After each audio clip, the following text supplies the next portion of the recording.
Hello everyone, so I'm going to download the Why Not Win 11 in my computer, and I'm going to check if it's compatible to install Windows 11 in it. So I want to go to github.com, and this is where you can get this free software. So I want to scroll down here.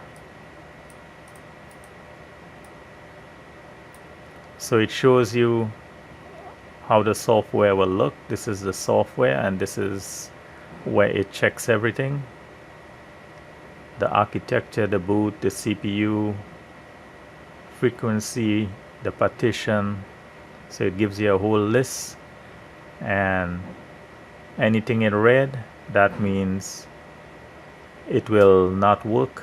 It all has to be green.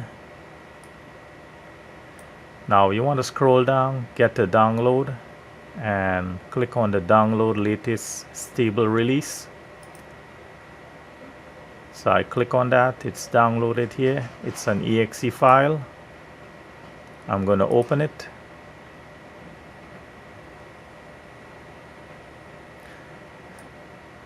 So this is it. It's a simple file, and as you can see, it shows that everything is green. And if I compare it to this one, you can see that the boot method, it has to be UEFI, the CPU compatibility, the CPU core count, and the disk partition type, it has to be GPT. So this is how the software works, and right now my computer is compatible to download Windows 11 and install it.